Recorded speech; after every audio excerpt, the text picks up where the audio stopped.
और इस वक्त बड़ी खबर मिल रही है सुप्रीम कोर्ट से। संदेश खाली मामले पर सुप्रीम कोर्ट में सुनवाई हो रही है।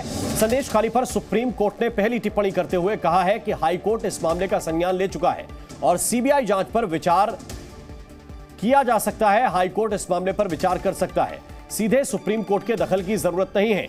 सुप्रीम कोर्ट में वकील ने यह दलील दी कि ममता सरकार पर आरोप लगाते हुए यह दलील दी कि बंगाल की सीएम ने रेप की घटना से इनकार किया, जांच बंगाल के बाहर की जाए, ऐसा वकील का कहना है। लेकिन इस मामले को लेकर सुप्रीम कोर्ट ने टिप्पणी करते हुए कहा कि इस मामले में हाई कोर्ट संज्ञान ले चुका है और सुप्रीम कोर्ट के दखल की जरूरत नहीं है।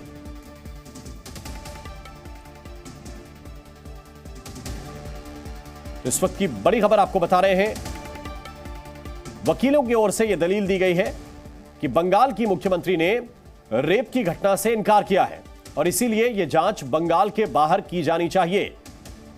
सुनवाई इस वक्त चल रही है सुप्रीम कोर्ट में। सुप्रीम कोर्ट ने टिप्पणी करते हुए कहा कि मामला हाई कोर्ट के संज्ञान में आ चुका है, लिहाजा हाई कोर्ट ही इस मामले में सीबीआई जांच पर विचार कर सकता है। यह भी सुप्रीम कोर्ट की ओर से कहा गया कि सीधे दखल की जरूरत नहीं है क्योंकि हाई कोर्ट मामले पर संज्ञान ले चुका है। सुप्रीम कोर्ट ने कहा हाई कोर्ट भी उचित आदेश देने में पूरी तरह समर्थ है, सीबीआई जांच पर विचार हाई कोर्ट भी कर सकता है, यह कहा है सुप्रीम कोर्ट ने।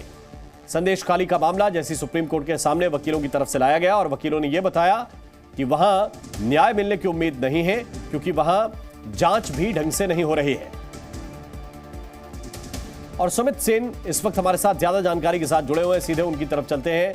सुमित, इस मामले को लेकर सुप्रीम कोर्ट में दलीलें रखी जा रही हैं और सुप्रीम कोर्ट ने कहा कि हाई कोर्ट चाहे तो एसआईटी गठित करे, हाई कोर्ट चाहे तो सीबीआई जांच के आदेश भी दे सकता है, उस पर भी विचार किया जा सकता है। और चूंकि मामला हाई कोर्ट के संज्ञान में है इसलिए सीधा दखल आवश्यक नहीं है। जरा हमें बताइए कि वहां पर ऐसी स्थिति क्यों बन रही है कि पीड़ितों के वकील ये कह रहे हैं कि बंगाल से बाहर जांच होनी चाहिए।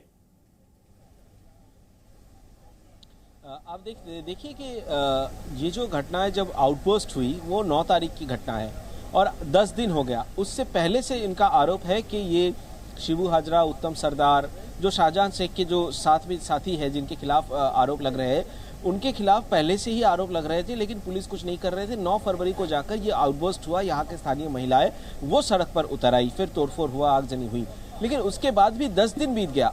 10 दिन बीतने के बाद अभी इस वक्त हम संदेश खाली पुलिस स्टेशन में है।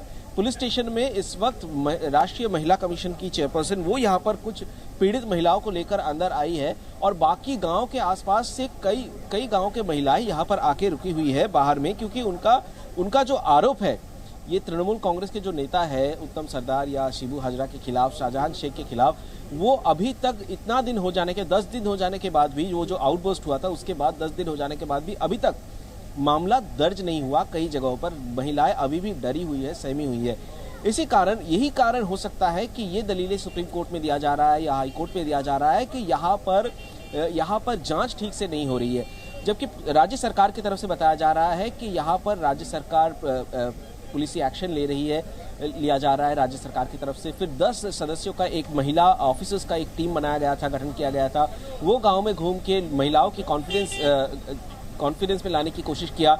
लेकिन उसके बाद भी आज जो तस्वीर हम इस वक्त यहाँ पे देख रहे हैं कि कैमरे के पीछे, क्योंकि उनका आइडेंटिटी हम डिस्क्लोज नहीं कर सकते, इसलिए कैमरे के पीछे कई सारे महिलाएं हैं जो आसपास के गांव से आज जाके निकल के सामने आई है, क्योंकि उनको भरोसा दिलाने वाला, उनको लगा कि कोई भरोसा दिलाने वाला आई है यहाँ पर।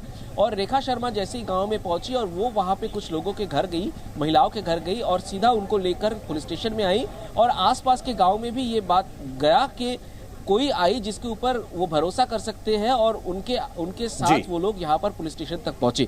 मैं आपको एक बार दिखाना चाहूंगा, फेलिक्स को बताऊंगा कि दिखाने के लिए ये पुलिस स्टेशन का स्थिति है। यहाँ पर आप देख सकते हैं कि भारी संख्या में यहाँ पर पुलिस बल को यहाँ पे तैनात किया गया है ताकि महिलाएं अचानक से पुलिस स्टेशन के अंदर न जा पाए, क्योंकि पुलिस के खिलाफ भी आरोप उठ रहे हैं कि इतने दिनों से ये चल रही है, ये घटना चल रही है, इतनी एट्रोसिटीज हो रही है, अत्याचार का मामला सामने आ रहा है, यौन उत्पीड़न का मामला सामने आ रहा है, लेकिन पुलिस के खिलाफ भी आरोप लगाया जा रहा है महिलाओं की तरफ से कि उनका बात सुनाई नहीं जा रहा था और पुलिस भी तृणमूल कांग्रेस के नेताओं की तरफ इशारा करते थे उनके पास चले जाने के लिए, जिनके खिलाफ आरोप है उनके पास जाने के लिए बोला जाता था। पुलिस की तरफ से ऐसा आरोप लगा रही है यहाँ के स्थानीय महिलाएं, और यही कारण है कि महिलाएं भी पुलिस के पास नहीं जा रही थी शायद।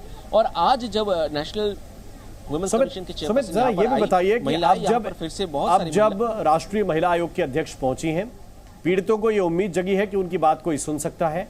अंदर क्या प्रक्रिया इस वक्त चल रही है? पुलिस स्टेशन के अंदर क्या अभी एफआईआर लिखी जा रही हैं? क्योंकि कई महिलाएं, आपने पहले तस्वीरों में दिखाया, कई महिलाएं वहां पर इकट्ठा हैं और वो अपनी शिकायत लेकर पहुंची हैं। क्या एफआईआर का सिलसिला होगा?